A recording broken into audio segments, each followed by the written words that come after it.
Okay, welcome back this week. I'm going to add a little video of myself to make things a little more interesting. So hopefully you enjoy that.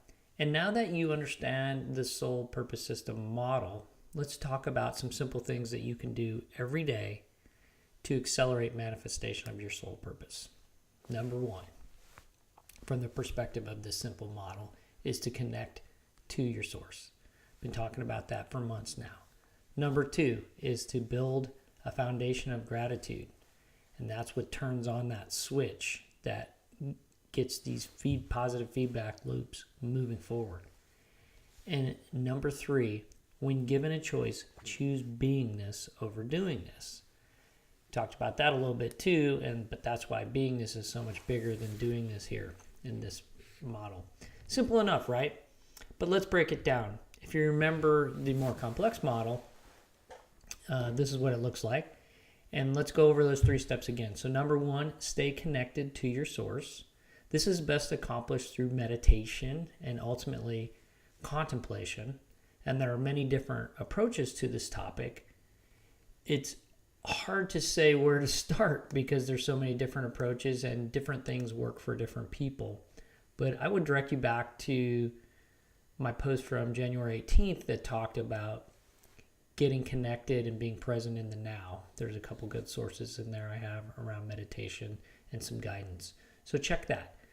Step number 2, actually before I go into step number 2, one more thing on meditation. I was listening to a book, actually it was a talk by Marianne Williamson recently, and she was talking about meditation, and she had a great metaphor. She said, we all take showers on a daily basis to clean our body.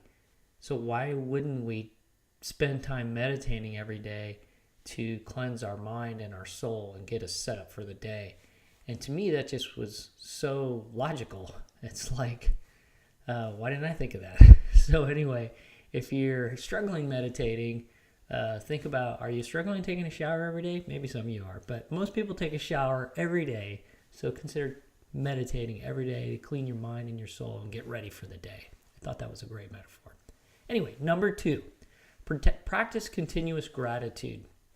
So when I talk about building a gratitude foundation, it's not just about getting up in the morning and saying thank you, although that is helpful.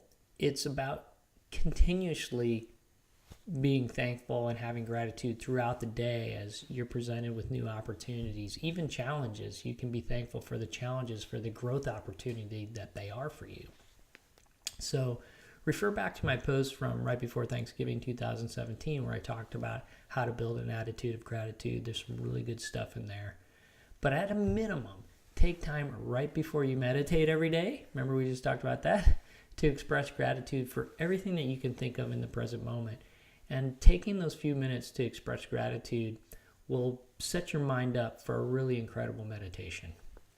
Number 3, choose beingness over doingness. And remember, in the simplified model, beingness consists of these 4 big boxes here. So when I say choose beingness over doingness, it means focus on your clarity of vision. Remember, it's the things that you think about that actually manifest in your life. So clarity of vision is paramount. We already talked about connect and be present now through meditation and ultimately contemplation throughout the day. The step number 5 is intuit optimal decisions. So if you are faced with a choice, check in with yourself. If you're feeling fear, it's probably not a good decision. If you're feeling excited and you want to jump for joy, it probably is a good decision. Refer back to the post on that for more detail.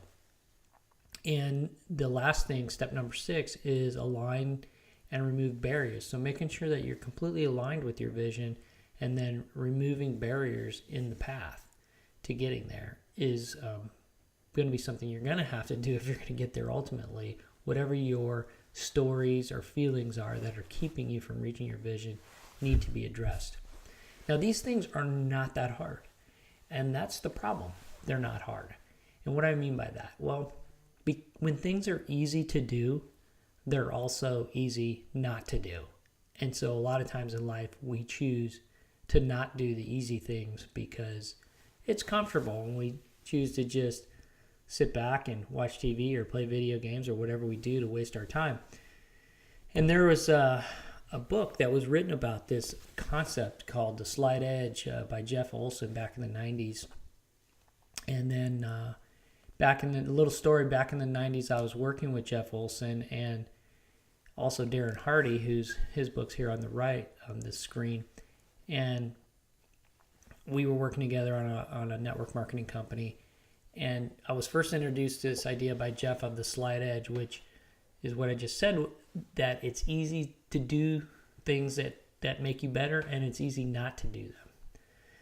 So after Jeff wrote his book, then years later, Darren became the publisher of Success Magazine, and he wrote a book called The Compound Effect, which had similar ideas to the slight edge.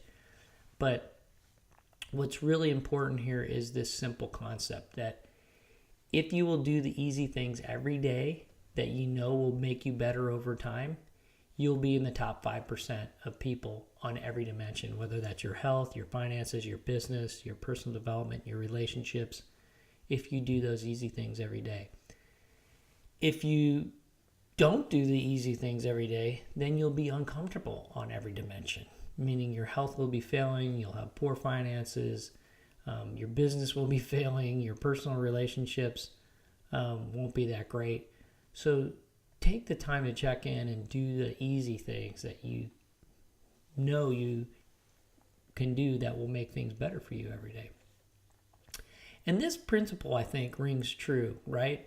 All you have to do is look around you at the people in your life, whether it's dozens or hundreds, and you see examples of this all around you, of people that are not doing so well. And then you look at what do they do on a daily basis, and you look at their results and you go, well, no wonder, right? And then you look around at the people that are successful, and what is it that they do? Do they go to bed early? Do they get up? Do they work out? Do they meditate? Do they do all those simple things that are easy to do and easy not to do that make them better over time? So think about that and check out these books. I think they're in the reading list, and I think you'll get a little more insight if you take the time to read through those books. But let me know what you think of this concept, because this is really key to getting ahead and being successful, is to do the things every day that are simple to do that other people just aren't willing to do. So enjoy this week, and we'll see you back here next week.